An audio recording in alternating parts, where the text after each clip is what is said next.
You are listening to the Examine Life with Bram Levinson.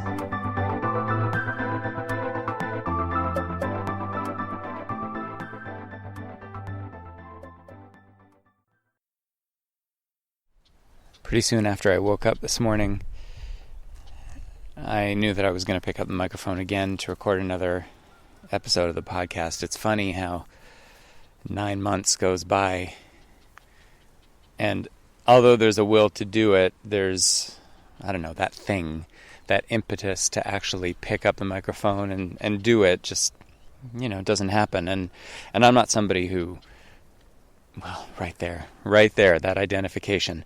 I'm not somebody. I don't feel like, I don't do stuff just because I think I have to do it. I do it when the inspiration hits. And it hit this morning. And I, grabbed the microphone. I got it all ready. I am obviously in Paros, still in Greece. You're getting the real sounds of Paros. I had gotten on my scooter, on my little moped, and drove out of the area where I'm staying, because I considered going down to the water again to record, and I thought maybe the sound of the water is annoying, and it's a little bit windy today, so I thought I'll go somewhere where I've never been before, because that's what I'm doing right now in this time that I have on my own here. I'm exploring areas of the island, literally going down roads, avenues that I've never gone down, just to see what's there. And so that's what I did. I got on my scooter and I just started driving, and I found this sort of area a little bit away from another beach. Well, not like a real beach, sort of just like a shore. And I'm behind these massive, I don't even know what it is. It's a wall of vegetation that is sheltering me from the wind so that it doesn't get annoying for you as you listen to this. But ultimately, right before I left, I slathered on the sunscreen. My mother would be very proud of me. And I got my stuff together. And I am finally here. I've just found an area where I can do this and talk about the stuff that has been bubbling up in my mind today, the stuff that essentially really speaks to the past couple of years and speaks to really all the years, but especially this fascinating microcosm that has been Pandemica and that still is Pandemica. The daily discussion of life and death, and almost the desensitization to death. Getting numbers every day, numbers of people whose bodies have passed away, and getting used to seeing those numbers and almost rejoicing when those numbers are lower, forgetting that each number represents a life. Or maybe not forgetting it, but, being conditioned to find value in a lower number. The past couple of years has been really, really interesting. And I think for those of us who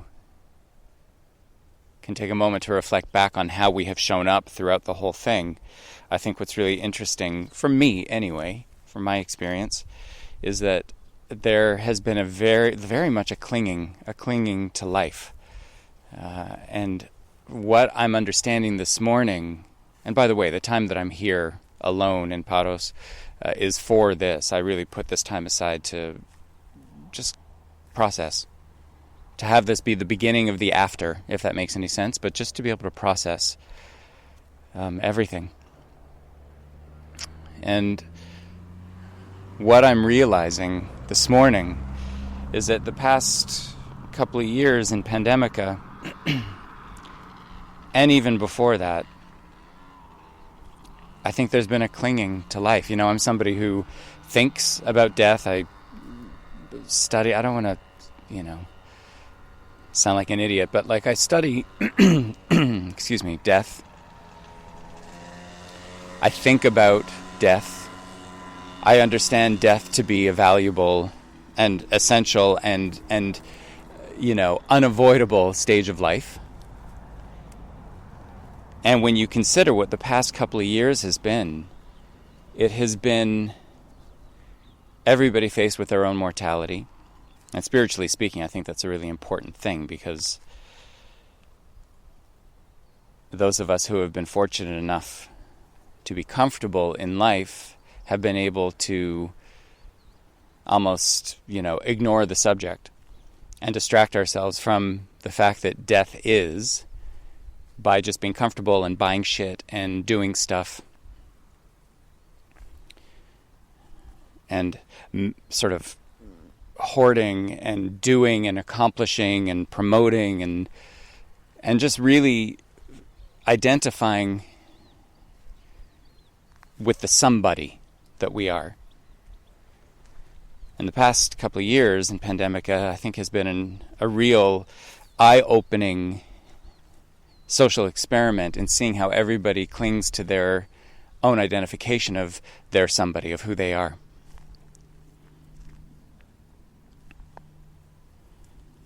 I think another reason why I hadn't recorded an episode of the podcast from, December of last year to like this week or last week was because I struggle with the concept of doing stuff that promotes me into the world, because I don't know, to me I don't want to say there's a shame associated to it, but I don't know. I just feel like there's so many people trying to prove that their somebody is valuable enough, and I don't feel the need to do that. I'm comfortable with my somebody, mostly. And I don't feel the need to find value from other people in that somebody. I understand that my somebody, the Bramness, the body, the personality, exists to allow the energy that animates it to express itself into the world. That's what the body is. The body is simply like the outfit, the clothing that the energy puts on so that it can express itself into the world. And the only reason, now I can unequivocally say that the only reason that I do this kind of work is to continue to allow that energy out into the world and to make sure that I'm expressing it responsibly and that I'm directing it responsibly. And I mentioned in the last episode of the podcast that it just felt at some point like everybody and their mother was buying a podcasting microphone and just talking about whatever. And I guess my cynicism, or rather when there was cynicism, it was related to the fact that I didn't believe that the majority of these people were doing what they were doing to actually put something valuable out into the world. I believed that they were putting their somebody out into the world, doing their best to put their somebody out into the world. And while I can't find fault with that, people are wherever they are on their journeys, I don't want to be mistaken for doing that. I don't care, I know that sounds really horrible, but I don't care about projecting the Bramness into the world. I care about projecting what the Bramness can carry into the world. I hope that makes sense. And so this morning I've just been thinking about how the past couple of years has been, for some people, a very condensed, accelerated journey into identifying, clinging to their somebody and clinging to life for fear of death. And I'm not going to say that I've totally mastered my relationship with death and that I'm not afraid of it, but I'd like to think that I'm actually not really that afraid of death itself. The fear is more associated to the physical suffering. The physical suffering that usually precludes bodily death.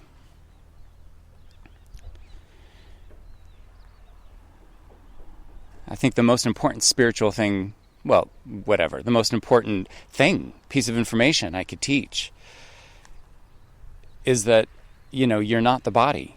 I am not the body. I am not the Bramness. I animate the Bramness. The Bramness is simply what everybody else can identify the energy that animates the Bramness as being. So people see the Bramness and hopefully they expect this kind of thing from it.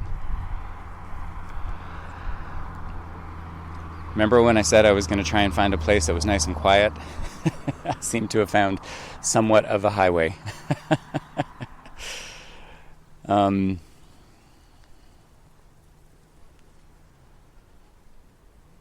think the most important thing I could ever pass on is the deep, deep, deep understanding, the knowing, the trusting that we are not these bodies. These bodies are simply what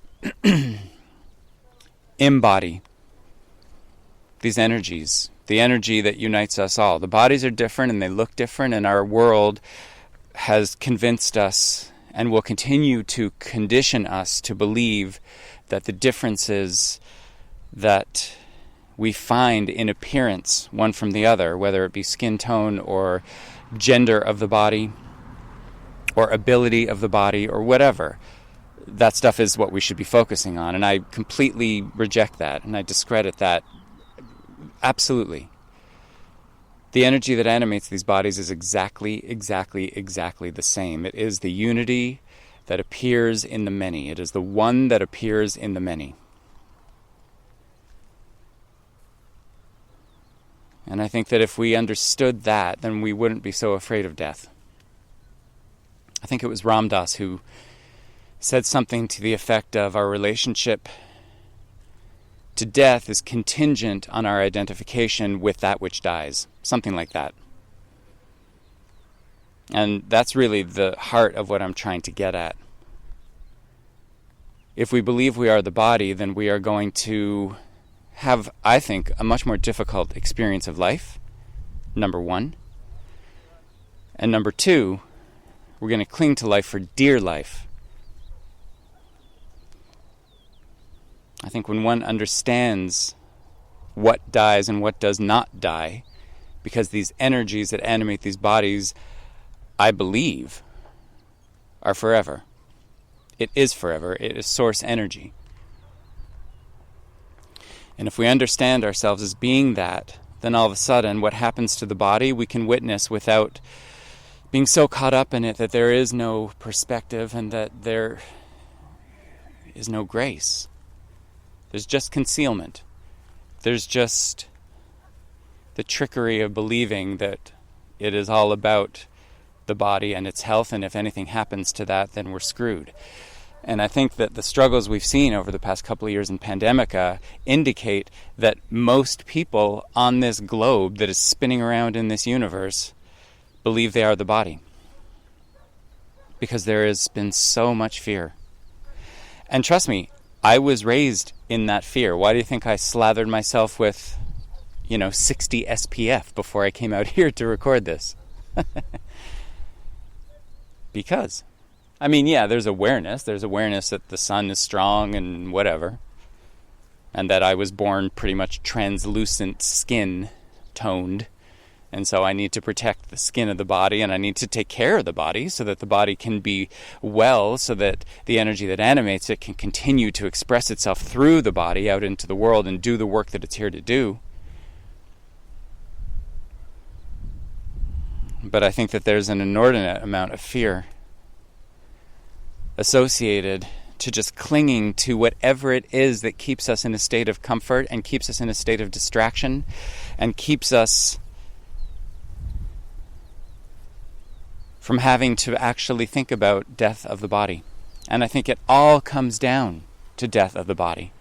I think all of our suffering can really be pinpointed down to our fear of bodily death.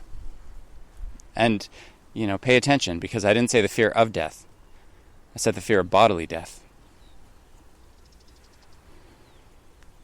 All of the struggles, all of the doing, all of the going, all of the proving, all of the buying and selling and paying and watching and talking, I think it's all related. I think it all is linked to not understanding that none of that stuff really matters. What matters is, are we seeing unity, first of all, in what appears to be divided? But number two, do we understand that the somebody that we were conditioned to not only become, but rather to also promote, is ephemeral and temporary. And the more we cling to that character, the more we defend that character, the more we try to prevent moving on from that character, well, the more suffering there will be. And what I mean by this is the stuff that has happened in your life, the life scripts, the details, the stories, the stuff that you define yourself as having overcome or dealt with. If that stuff is holding you back, if that stuff is keeping you in the somebody, then understand that, this shit happened. But maybe it only happened to give you a unique opportunity to express the energy that inhabits your body and the energy that ultimately you are and that I am into the world in the context of that situation or experience that you've had.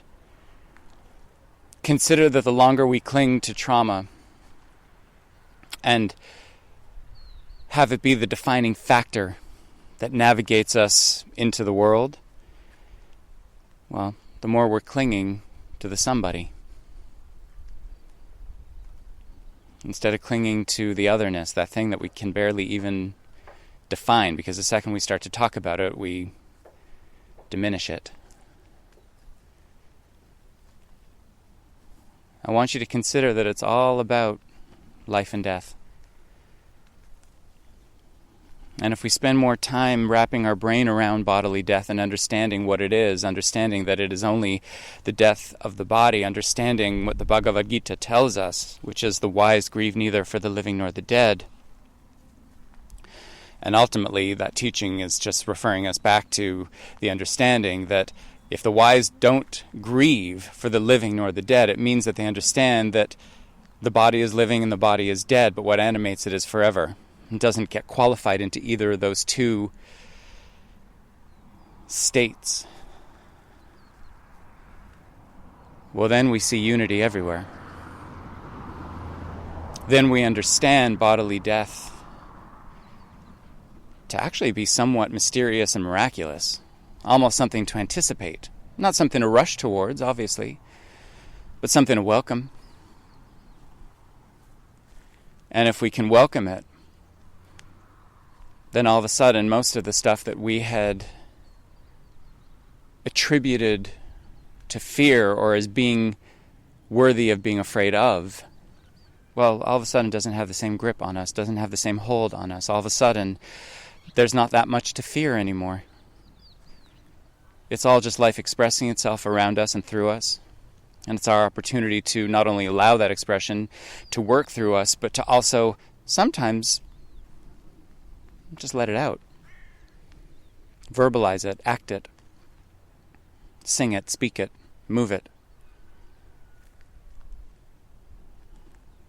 Maybe this game of life wasn't meant to be a game of fear. Maybe understanding this is the meaning of life, to transcend that fear, so that we find a deeper understanding,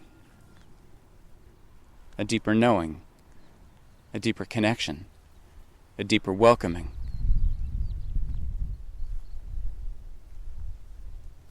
Maybe everything that has gone on over the past couple of years, and maybe everything that's gone on over your entire lifetime, my entire lifetime, has simply been an opportunity for us to recognize, if there is fear, there is a teaching. And that teaching must be to look beyond the first degree response, which manifests as fear, to seeing if there isn't something else. A welcoming, a relaxing into, a contentment, an understanding.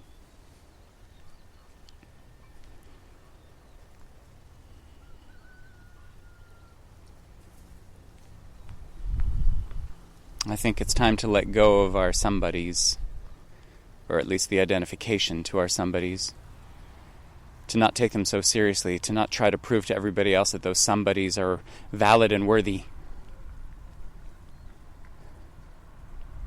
I think it's definitely time to let go of fear.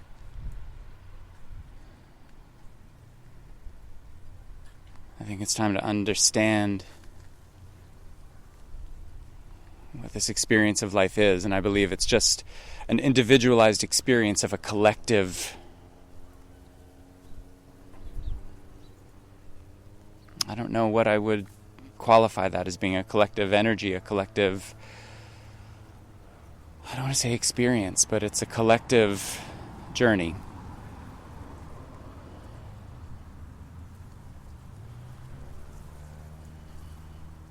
I guess the whole point to me picking up the microphone to put these words into the medium through which you will hear them is to share whatever this epiphany is that I've had this morning.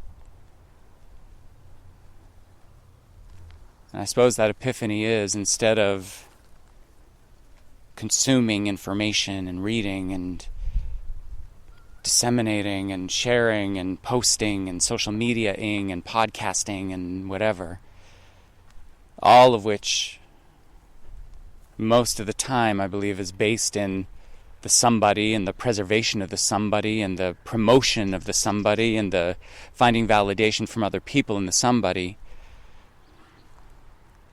Maybe it's time to just observe, to sit back, observe.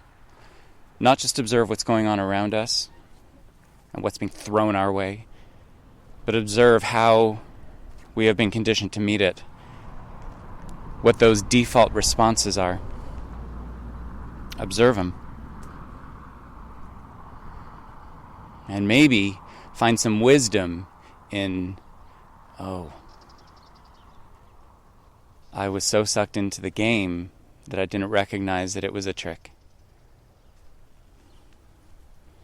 Leveling up in the game is figuring out the trick. Finding a higher state of understanding, a higher state of consciousness, and ultimately understanding that that is what we are. That consciousness that is not affected by birth or death or likes or retweets.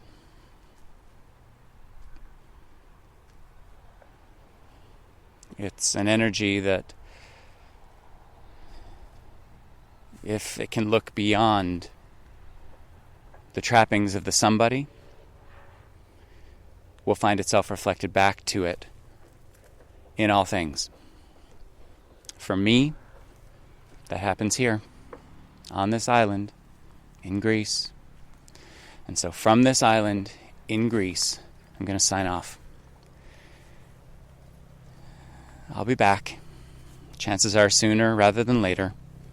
But again, it'll only happen when the inspiration hits, not because I need to keep to what the best practices are when it comes to having a podcast and what some marketing person would tell me is the responsible thing to do. I couldn't give a fuck.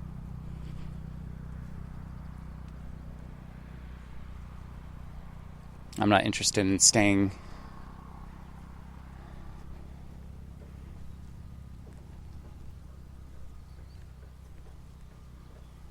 beholden to a schedule.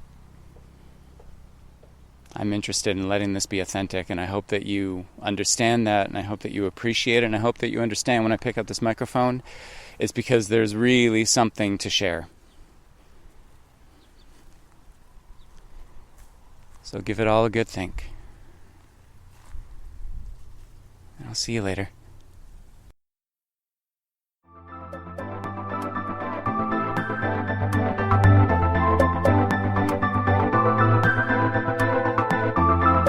This has been The Examine Life with Bram Levinson.